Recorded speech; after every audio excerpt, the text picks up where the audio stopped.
दोस्तों, जब भी कोई क्रिमिनल केस दर्ज होता है कहीं पर भी, तो क्रिमिनल केस दर्ज होने के बाद में जो पूरा ट्रायल चलता है, अब कोई एफआईआर दर्ज हुई तो हालांकि अगर उस केस में कुछ मिला नहीं तो पुलिस ही आपका उस केस के अंदर डिस्चार्ज लगा देती है। मतलब कि केस आगे चलता नहीं है वो, या फिर केस में कुछ मिला नहीं तो उसके बाद भी जब चार्जशीट लगी तो भी डिस्चार्ज आप हो जाते हो।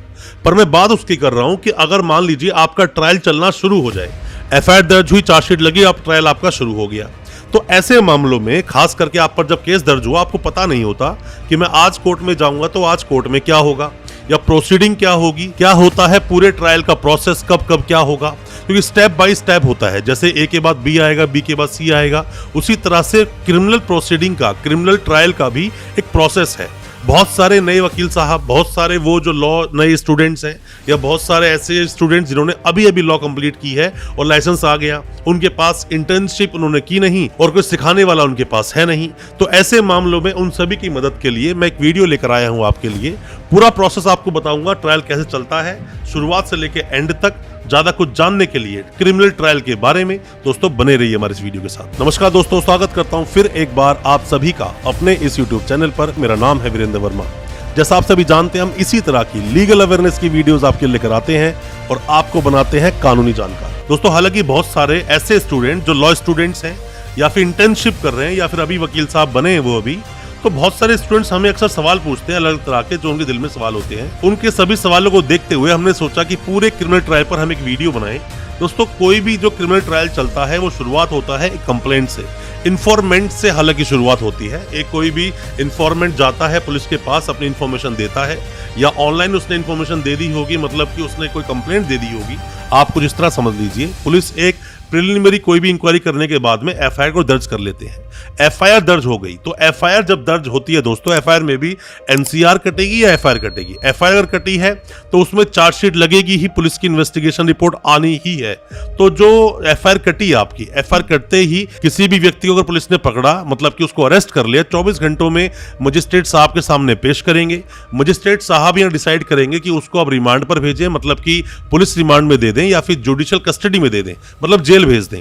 तो यहां पर अगर वो रिमांड पे गया 2 दिन, 4 दिन, 5 दिन के लिए, तो रिमांड के वापस आकर जब वापस पेश किया गया, पुलिस के पास कुछ भी नहीं है, कोई एविडेंस नहीं है, तो वहीं से वहीं बेल मिल जाती है।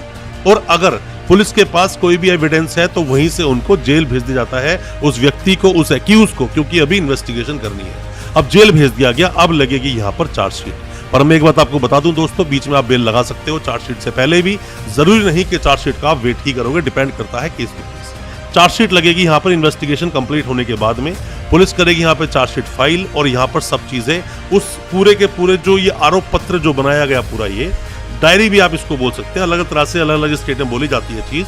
चार्जशीट जब कोर्ट में लग गई तो वह सब कुछ लिखा है। आपके वकील साहब उस चार्जशीट को बहुत डिटेल में अच्छे से पढ़ते हैं, कौन कौन से पेजेस सही हैं, कौन से पेजेस लगने चाहिए थे, कौन से नहीं लगने चाहिए थे, ऐसी बहुत सारी दोस्तों बातें होती हैं। अब दोस्तों, इसके बाद में जैसे ही चार्जशीट लग गई है आपकी, तो इन्वेस्टिगेशन पूरा होने के बाद में, मतलब कि चार्जशीट लग गई है, अब यहाँ पर जो अगला स्टेप आएगा वो होता है चार्जेस फ्रेम करने का, फ्रेमिंग ऑफ चार्ज। मतलब कि जो ऑफेंस हुआ है, किस किस सेक्शन के तहत आप पर मुकदमा ये आगे चलेगा, जो आप पर जो सेक्शंस लगाए गए हैं उन सब में जो ट्रायल आगे चलेगा वो सब मेंशन होता है, उसी को चार्ज फ्रेम करना बोलते हैं। हालांकि चार्जेस जो फ्रेम होते हैं वो किसी भी स्टेज पर अल्टर किए जा सकते हैं। जरूरी नहीं कि कोई आपके पर कोई सेक्शन लग गया वो बाद में हट नहीं सकता, या फिर कोई अगर सेक्शन नहीं लगा वो लग नहीं सकता।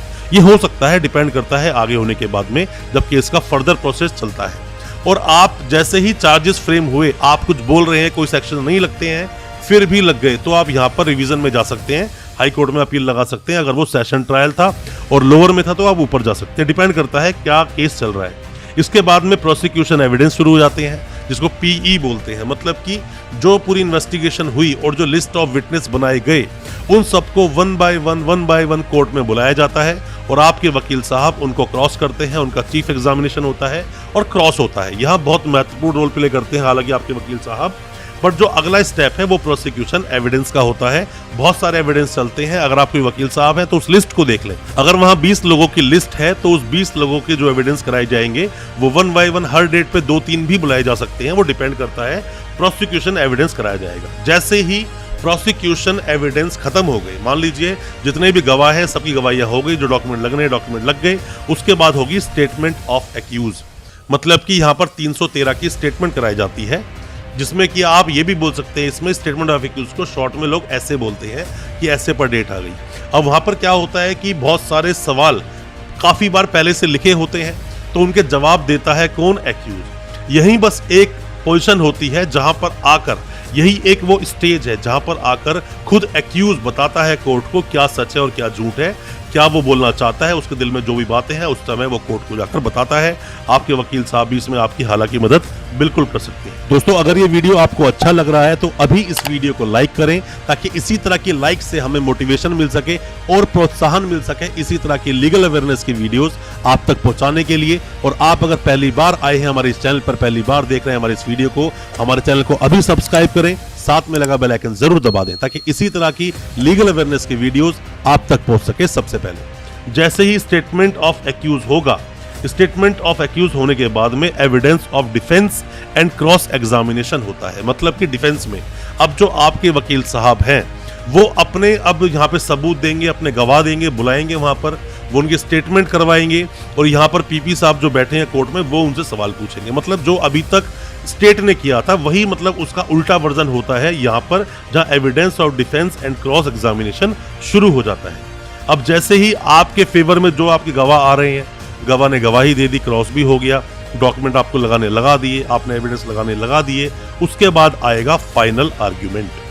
अब दोस्तों यहाँ पर आपके वकील साहब फाइनल आर्ग्यूमेंट पे आर्ग्यूमेंट करते हैं कि पूरे केस का जो जेस्ट बनता है, पूरे केस का शुरुआत कहाँ से हुई, क्या इल्लीगल अरेस्ट किया गया या 41A का नोटिस नहीं दिया, चीटिंग फोर्जरी का मामला था, या फिर किसी मामले मर्डर केस में हुआ कि जो वेपन है, वेपन सही तरह से जो भी कोई मतलब मर्डर हुआ, जो वेपन ऑफ मर्डर है वो सही से बराबर नहीं किया गया, या फिर हो सकता है कि इंडिपेंडेंट विटनेस नहीं है। बहुत सारी बातों पर आर्ग्यूमेंट किया जाता है, नए नए जजमेंट्स दिए जाते हैं, जजमेंट के आधार पर वो आर्ग्यूमेंट होता है, आर्ग्यूमेंट ले लिया जाता है और जैसे ही फाइनल आर्ग्यूमेंट खत्म होता है फिर नेक्स्ट डेट पे होता है डिलीवरी ऑफ जजमेंट।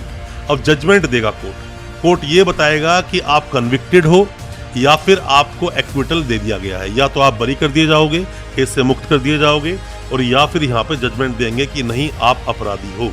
अब जैसे ही यहाँ पर बोलेंगे अपराधी हो, तो अब यहाँ पर जो सेंटेंस होता है, जो सजा आपको दी जानी है, किसी भी मामले में एक सजा होती है लिखी हुई। मान लीजिए पॉक्सो का मामला है, 20 साल कम से कम अगर सेक्शन 6 में लिखा हुआ है, तो यहाँ पर जाकर वो अब आपके वकील साहब जाकर वहाँ पर कोर्ट में जाके आर्ग्यूमेंट करते हैं, जाकर सबमिशन देते हैं कि लीनियंट व्यू लिया जाए, कोर्ट के द्वारा कम से कम सजा दी जाए। इस व्यक्ति ने पहले से इतना वक्त जेल में काट लिया है, घर में छोटे बच्चे हैं, ओल्ड एज मदर फादर है, उस व्यक्ति के ऊपर अपनी काफ़ी लाइबिलिटीज़ हैं, बहुत तरह की रिस्पॉन्सिबिलिटीज़ हैं, बहुत सारी बातें बोली जाती हैं। क्योंकि अब तो जजमेंट आ गया, कन्विक्शन दे दिया, तो आप दोबारा से नहीं जाओगे कि मैंने ऐसा नहीं किया, मैंने वैसा नहीं किया। अब तो आप लीनियंट व्यू की बात कर सकते हैं कि सजा मुझे कम से कम दी जाए।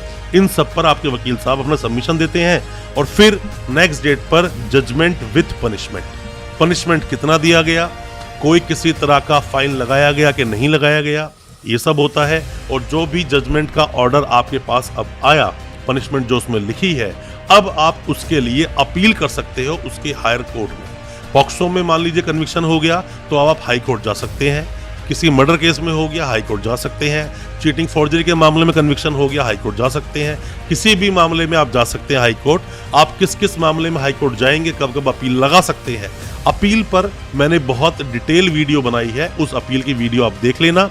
और साथ में ही दोस्तों जो स्टेटमेंट ऑफ एक्यूज होती है 313 की स्टेटमेंट, उस पर भी मैंने डिटेल वीडियो बनाई है, आप उसको भी देखेंगे, बहुत अच्छे से आप समझ पाएंगे। कोई भी नए वकील साहब है, कोई भी लॉ स्टूडेंट है, आप पर कोई केस हुआ है, कोई भी जानकारी आप चाहते हैं, कमेंट बॉक्स में अपने सवाल पूछें। केस को डिस्कस करना चाहते हो तो व्हाट्सएप पर मैसेज करें, हम आपको रिप्लाई करेंगे। हो सकता है हमारे की सजेशन से आपको उसका सॉल्यूशन मिल जाए। दोस्तों अच्छा लगा हो आज का वीडियो, हमारी वीडियो को ज्यादा से ज्यादा अपने दोस्तों परिजन परिवार में शेयर करें, ताकि वो भी अपने आप को कानूनी जानकार बना सके। और साथ ही हमारे चैनल को सब्सक्राइब करना बिल्कुल ना भूलें, साथ में लगा बेल आइकन जरूर दबा दें, ताकि इसी तरह की लीगल अवेयरनेस की वीडियोस हम आपके लेकर आ सके सबसे पहले। बहुत बहुत शुक्रिया दोस्तों, धन्यवाद हमारे इस वीडियो के साथ बने रहने।